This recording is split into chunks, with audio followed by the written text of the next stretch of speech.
Hey ladies, thanks for joining me today. If you're new to my channel, my name is Mitzi and I'm a paper girly, and if you're a returner, well, welcome back. Okay girls, so today we're going to talk about 16 candles, and I just want to put a little preface here. I want to put a preface here before we dive in, because goodness, I had not seen this for quite a while, so I actually went back and watched it, and ooh, there were some moments as me, evolved woman of a certain age. Well, honestly, it kind of made me cringe. On some of the situations, and I think we all know what situation I'm talking about. Some of the verbiage that was used in it. Yeah, we have evolved. We have evolved since the 80s. However, all that said, yes, we are going to dive into this movie, because actually watching it again and doing a little bit of research, on my own, I think that is still a very valuable movie. It is a valuable movie. It is, again, a John Hughes film. And, well, just like we all know, John Hughes wrote for teenagers. He wrote for teenagers because he understood our voice. He understood our voice, even though I think at the time he was maybe in his 40s, but he understood the voice of a teenager. He understood the voice, he understood the angst, he understood all the things that we were going through. And so, yeah, it is still a good movie. It is still a good movie, even with the cringy moments, even with some of the situations that I think we have evolved to a place that we know. We know that those were not things that should be made fun of or should be made light of. And goodness, I mean, some of the words that were used in this movie. Now, for me, because I try to take power out of certain words, yeah, they didn't necessarily bother me. They didn't make me, want to like get up and, that's not the kind of person that I am. But I do understand. I do understand in this society, that we live in today, that there are things that, oh my goodness, my kids, they would be horrified. They would be horrified by some of the verbiage in this movie. But for us, ladies of a certain age, that we lived in a time when certain words were just used, not rightfully so, not in a kind way, not in any type of probably any positive way at all. They were just words that we heard back in the day. Okay, girls, so let's talk about 16 Candles. Well, 16 Candles is the story of Sam. The story of Sam, played by Molly Ringwald again. She was in, I want to say that she was actually John Hughes' muse. I think I read that somewhere, that he wrote a bunch of movies specifically for Molly. And so, yeah, this movie revolves around Molly Ringwald, around Sam. And it is Sam's 16th birthday, and unfortunately, her family forgets about it. Her family forgets about it because they're getting ready for her sister's wedding. And so in the chaos of getting ready for the sister's wedding, her birthday is forgotten. But ultimately, the primary theme of 16 Candles is just, that painful, chaotic time when we were teenagers, and the feeling that often we felt that we were unseen. And so, gals, I'm going to do the quote. I'm going to give you the journal prompts, and then I want to talk about that, because even though this is a movie that is over 40 years old, I mean, yeah, that really dates us. It is a movie that I think that as women of a certain age, we still can relate to. We still can relate to because of the underlying themes. So let's get to the quote, then let's get to the prompts, and then I want to talk about that just a little bit, just because I found it pretty interesting thinking about it as I rewatched the movie this week. So the quote is, well, goodness, this whole movie revolves around Sam. But when I was looking for quotes, the ones that really stood out to me were all by men. And while, yes, I do have some issues with the portrayal of some of the males' characters in this film, I think that John Hughes did just magnificent with this father. Because if you watch it again, girls, just notice that this father is so compassionate and understanding and kind to his daughter throughout the entire film. So this first quote is from the scene when Sam comes home from the dance. She is sleeping on the couch because Grandma and Grandpa have basically kicked her out of her bedroom because they are in town for the wedding, and they are having a discussion about how Sam, has this crush on Jake, and Jake has a girlfriend, and that Jake, would never be interested in a girl like her. And this is what her father says. Jim says, "If it's any consolation, I love you. And if this guy can't see in you all the beautiful and wonderful things that I see, then he's got the problem." I mean, that is so sweet. That is so sweet, and that is so kind, that is so thoughtful for her father to say that to her when she is feeling so, down in the dumps, so not seen, not appreciated, not beautiful. I think that, I just think that John Hughes really, really, hit it out of the ballpark with that one. And gals, I will get to the reason why that quote really kind of stood out to me when I go into my little discussion, my little talk about why I think that even as women of a certain age, older women, that we can still really relate to this movie. So let's get to the prompts, and then I'll discuss. Okay, so as per usual, my prompts are themed. So these all are themed around feelings that we had when we were teenage girls. So the first one is called The Forgotten Birthday, and it themes around the idea of feeling overlooked and growing up. So the question here is, write about a time you felt completely forgotten, unappreciated, or overshadowed by someone else's major life event. And then how did you handle it? Because in this one, Sam's sister was getting married, and that is what the event was, where she was forgotten. So then the second one is about crushes and expectations, and this I'm calling the Jake Ryan fantasy. We often put our crushes, on pedestals. I was going to say when we were young, but even, as we got older, we often did that. So the question here is, who is your ultimate Jake Ryan? And how do your expectations of them compare to reality? Mr. Paper was my Jake Ryan. He was my Jake Ryan ever since I was 12 years old. And then, we had that break where we weren't in each other's lives. And then it came back around. It circled back around. Yay me, Mr. Paper. However, goodness, my fantasy of Mr. Paper and the reality of who he is, where the core part of him is, still very strong. Just the fantasy part of that, I thought that he was, well, goodness. Yeah. Let's just say that Mr. Paper is, he isn't. He isn't all that I thought that he was. Meaning the small things that sometimes irritate me, and goodness, it's a good thing that I love him. It's a good thing that the core of him is exactly what I thought he was. That rang true, because some of these other little things, oh goodness. And again, I don't know if it's because I'm older and I just, I'm more just impatient for some of those things. But yeah, the fantasy of Mr. Paper and the reality of Mr. Paper are two separate things completely. Okay, so side tangent. So the third journal prompt revolves around identity and social status, and it's called The Mask We Wear. So a lot of the characters in this movie, they pretended like they were cooler than they actually were. So the question here is, what part of yourself do you exaggerate or hide to fit in?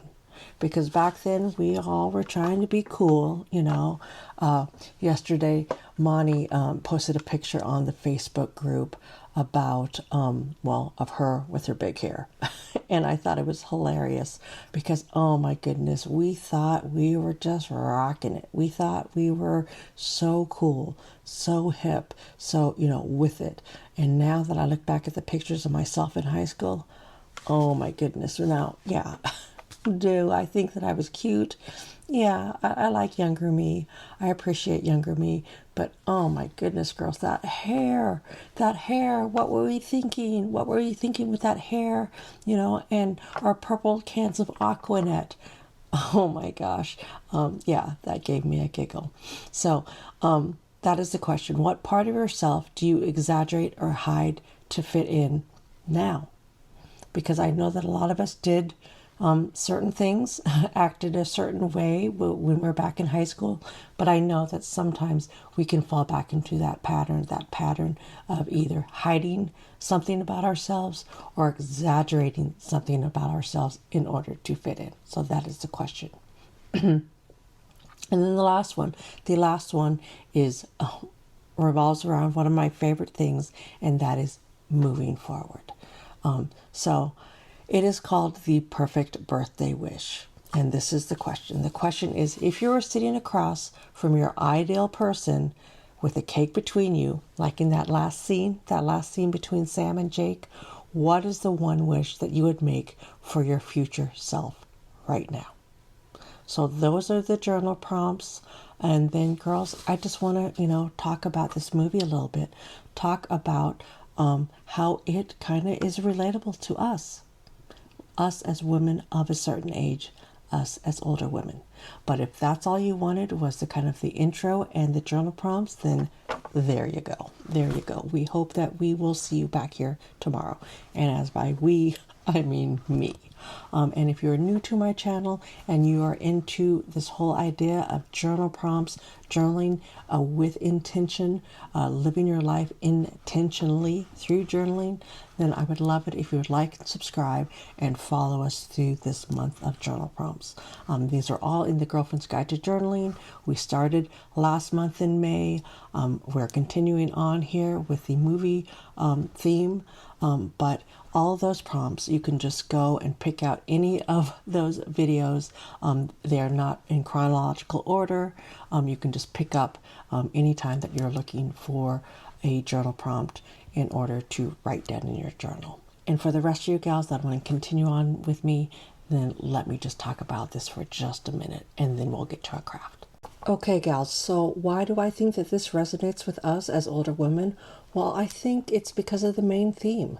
Because really, if you think about it, the main theme of 16 Candles is that feeling of being overlooked and invisible amidst this chaos of life.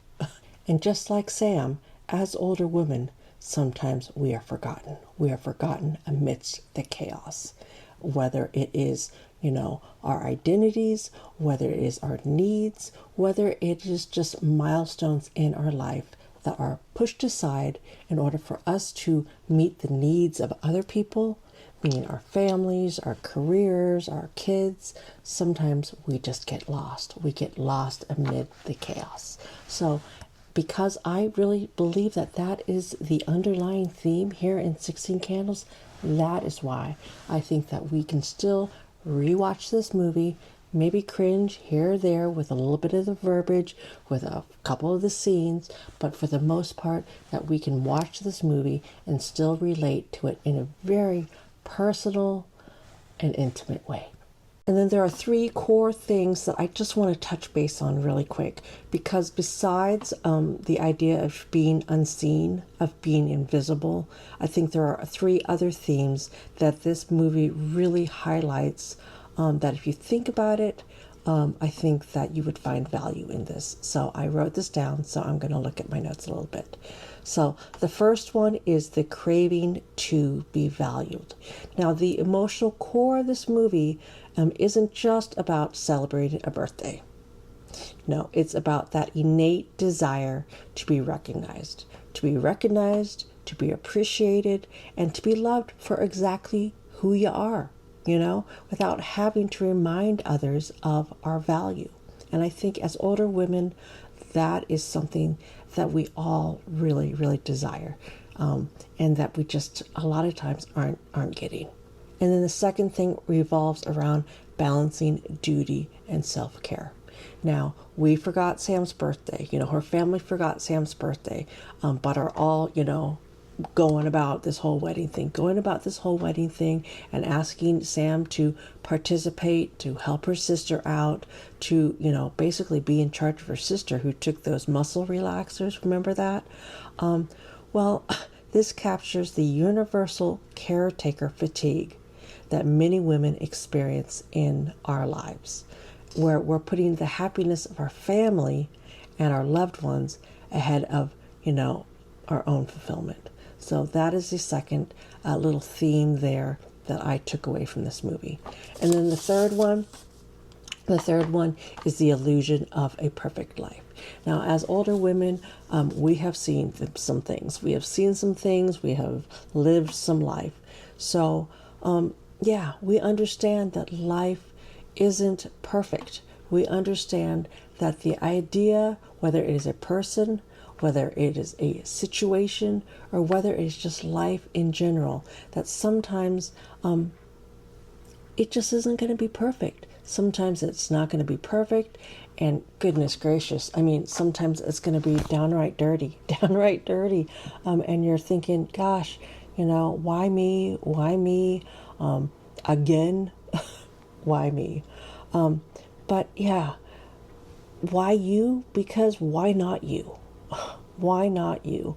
Life is lifing out there, and we just have to have the strength to carry on, to move forward through it. Okay, so those are the three things that I just wanted to just bring up to highlight as underlying themes from this movie that as older women, I think are still very relatable to us. Okay, so I thought today's craft, it would be fun to theme it around the infamous birthday cake. That birthday cake that Jake gets for Sam, and they're sitting on that table across from each other, right before they kiss for the first time. I thought it would be fun to do something birthday cake adjacent. So girls, grab your paper, grab your glue sticks, grab your, your pins, your glitter, whatever you want to get. Make yourself a birthday cake to put down inside your journal. So I'm going to get my stuff and come back here and show you how I'm doing that. Okay, be right back. Okay, ladies, so I am back. I've grabbed my supplies and I'm ready to do my craft. So what am I going to make today? I am going to make a thank you card. In fact, I'm going to make a thank you card for Elena for sending me that amazing Happy Meal this week. So what am I going to use? Well, I'm going to use paper. And then I'm going to use some of my waffle flour supplies. And the reason why I'm going to use my waffle flour supplies is because, one, I love using them, and two, because I got a new one this past week. I got a new one this past week for, to be quite honest, for this movie, for 16 Candles, because I was at my paper store. I go every Friday, and girls, look what I found. I found this Postage cupcake die and stencil. And it is a stencil of the cupcake, and it layers, and I'll show you how we're going to do that.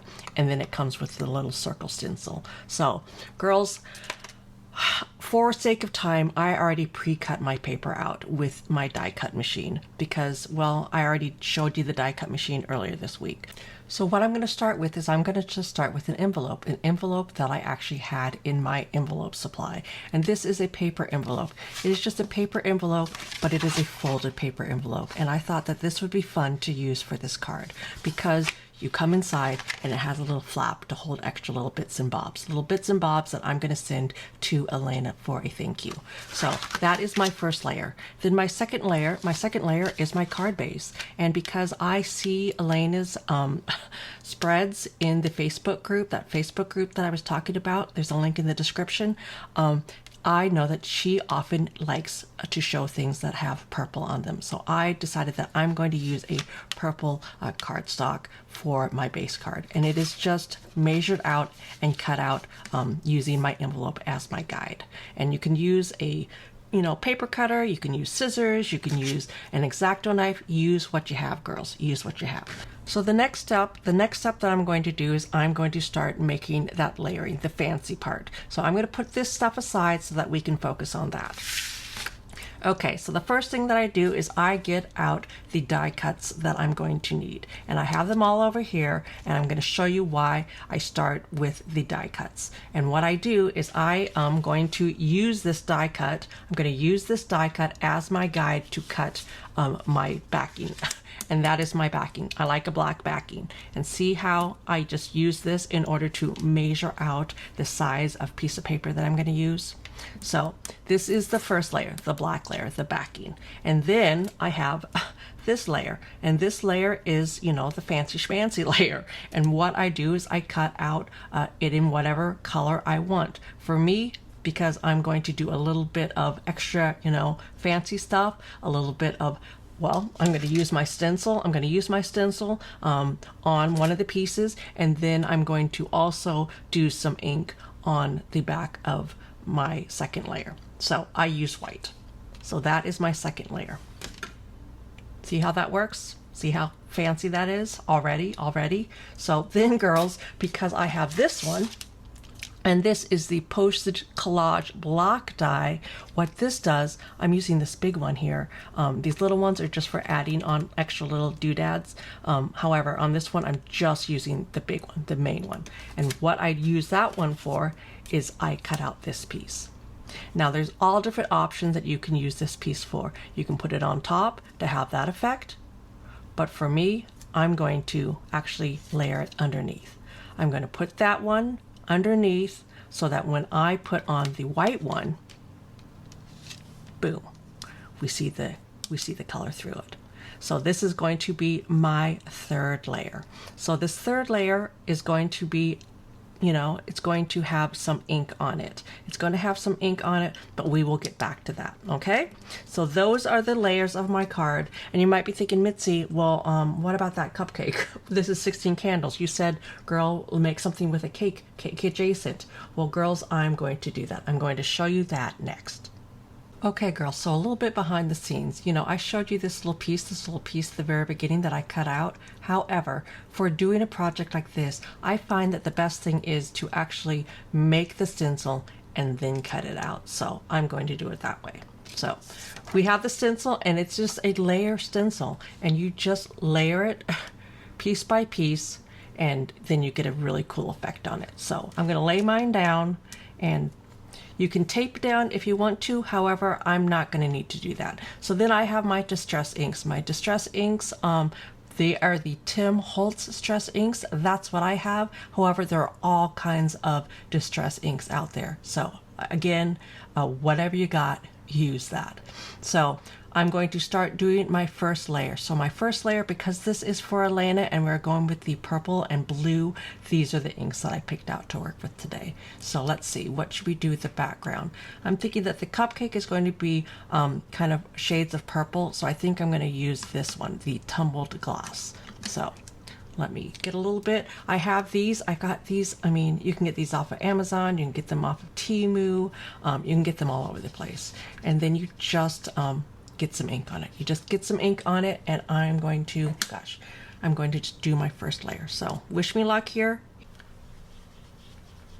Okay, so we are just layering this down. I'm just using my little sponge really lightly. I'm kind of going, all the different directions in order to hit all the different spots, just like this.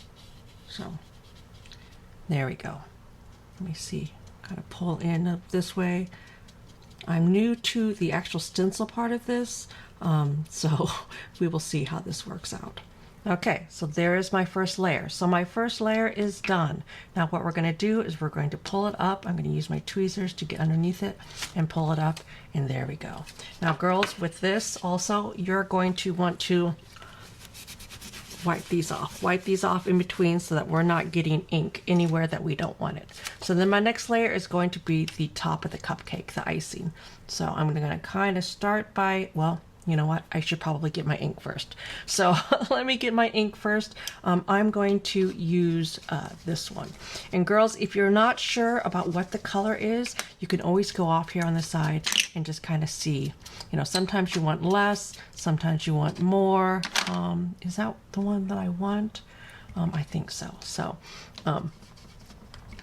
I just kind of use this as a palette on the edge. So now what we're going to do is we're going to line this up oh so carefully, and then we're going to make that second layer. So that looks good to me, and I'm just going to go in here and start layering with my ink, again moving it from side to side, up and down, meaning the actual sponge, to be able to get into those corners there. So yeah, girls, I love these, and I haven't used them a lot, but I always am so impressed with the effect afterwards, because like I always say, I'm not super artsy, but I love things that look like art. I am craftsy, and there's nothing wrong with just being craftsy by using tools like this to make fun stuff. Nothing wrong at all, not in my opinion at least.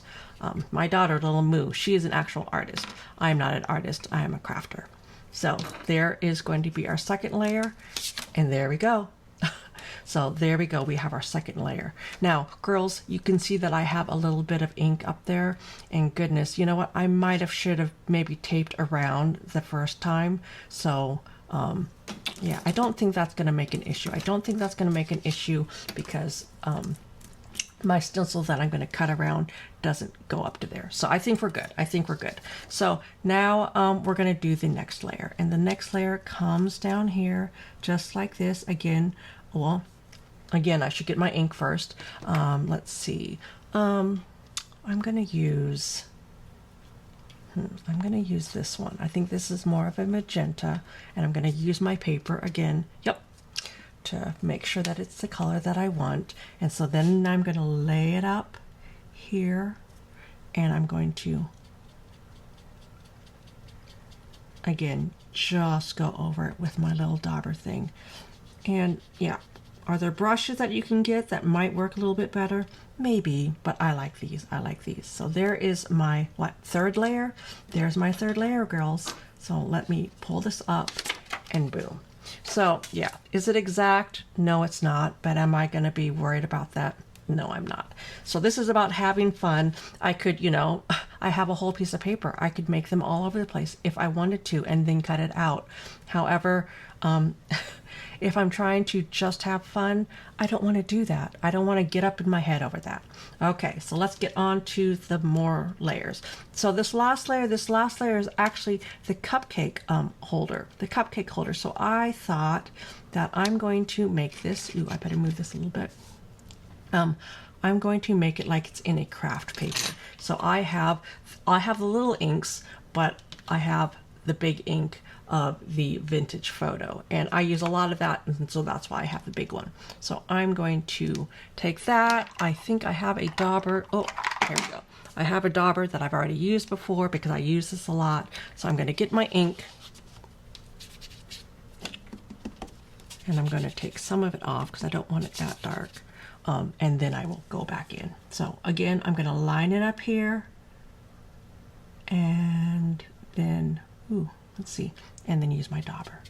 And I'm just doing really light pouncing on this just because I don't want it too dark, because I want it to look like it is, you know, one of those little craft paper cupcake holders.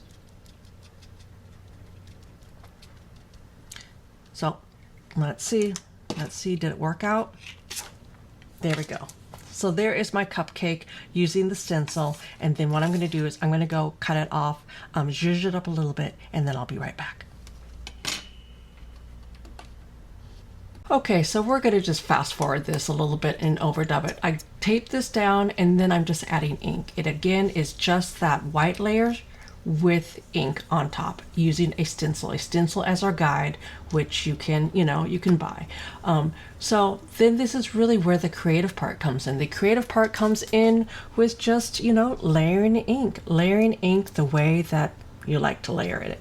And so I'm just going to grab some colors. I'm using the blues and the purples because Elena, well, I think she'll like the blues and the purples. So girls, if any of this is something that, you know, sparks your interest, obviously I will have links in the description to Amazon for all of these items. Now for me, I'm lucky I have a paper store right down the block for me that I get to go to find this fun stuff. However, you can always get it off of Amazon, or you can always find other alternatives out there. If you have a scrapbook store near you, a lot of times you'll be able to find these. For me, I discover them at my paper store, and then whenever they have new dies, new stencils come out, then I pick them up there or I order them off of Amazon. And girls, there are tons of variations. I just am picking out this one because it is the cupcake for 16 candles. So if you're new to my channel, hopefully you will like and subscribe for more fun crafting. Okay, so I'm just going to pick this up, I'm going to decorate it, and then I'll be right back. Okay, so you might be thinking, Mitzi, when you did your stencil, you forgot this one. You forgot this one. No, I didn't. I did not forget that one because, yeah, could you ink it up? Ink it up and make something cute out of it with ink? Of course you can. Of course you can. However, me, because I like to be extra, you know me, I thought that I would use it a different way. So I'm going to show you the card that I made for Elena. These are the items that I used. I just used some stamps. I used one of these little hearts that she gave me. I used my little stamp board, my usual stamp board. Of course, I use my VersaFine Clair ink. That is my favorite. And then I just used double-sided tape and then the 3D tape. And this is what I made. Look at that. Didn't she turn out cute? And what I did is I put glitter. I used that stencil. I put it over there. I took my art glue, I laid it in, and I just kind of, rubbed it in with my finger, and then I used some glitter. And I think this turned out fantastic. So this is my, Ode to 16 Candles cupcake card for Elena. And girls, I just have to point this out. This little stamp, it says Seattle, Washington. So that is just just some fun stuff. Here I made a mistake. In this box. So what did I do? I just used the little die cut and I cut out a little piece of paper to go over my mistake. And then I just used stamps. And these are the waffle flower stamps. I happen to like these ones, but I know that there are all kinds of fun little, postcard letter stamps out there. And then it's literally just a matter of going into my drawer to find things that I like to put on top of that card. I always do my card a little Willy Wonka on my card base just because I'm not real great at lining it up, if I'm quite honest with you. So, is it me? Is it the way that I do it? Yes, it is. And is Elena gonna love it? I think she's gonna. And then inside, all I did was I just, inked around the edges of a white piece of paper. I stamped thank you so much on it, and then I will write in a little note to Elena. And then I will take this, I will take my envelope, I will probably decorate it in some form or fashion, and then I will just pop this in here. I will pop this in here for Elena. I will probably put some more things behind it, some stickers and whatnot, and then I will get that in the mail to Elena. And see how that just folds up? That folds up, and then you can just throw a sticker on here. Everything's gonna hold into that pocket. At least that's what I'm hoping. I might put some washi tape on the edges just to make sure that what I put in there stays in there now that I'm thinking about it. But yeah, so that is what I did, the craft that I did for 16 candles. And goodness, let's get back to those quotes and those prompts and get out of here, because I know this was long. But I just thought that you might enjoy seeing how the whole waffle flower postcard collage kits work. So I'll be right back. So the first journal prompt is about feeling overlooked and growing up. And this is called The Forgotten Birthday. Write about a time you felt completely forgotten, unappreciated or overshadowed by someone else's major life event, and how did you handle it? The second one is crushes and expectations, the Jake Ryan fantasy. Who is your ultimate Jake Ryan, and how do your expectations of them compare to reality? Then the third one is identity and social status, and it's called the mask we wear. What part of yourself do you exaggerate or hide to fit in? And then the last one is about moving forward, and it is the perfect birthday wish. If you were sitting across from your ideal person with a cake between you, what is the one wish you would make for your future self right now?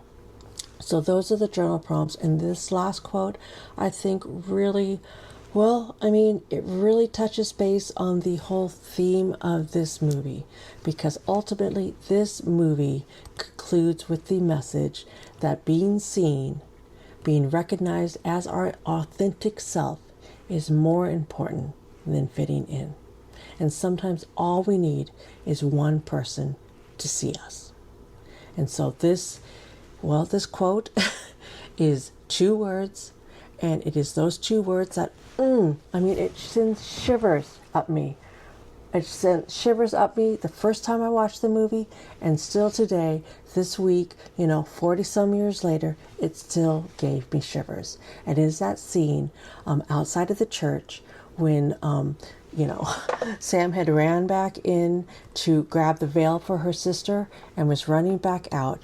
Everybody is gone. Again, she has been forgotten. And then all of a sudden, the limo pulls away, and there's Jake Ryan. Jake Ryan leaning against his fancy dancy car, that little convertible. And what does he say? What does he say when she turns around and is looking, when he, waves at her? And she was like, me? And he says, yeah, you. Isn't that what we all want? We want someone to see us and appreciate us and say in their own way, yeah, you. I see you. I appreciate you. I'm here for you. Okay, gals, so that's it for me today. Until next time, from one paper girly to another. Bye.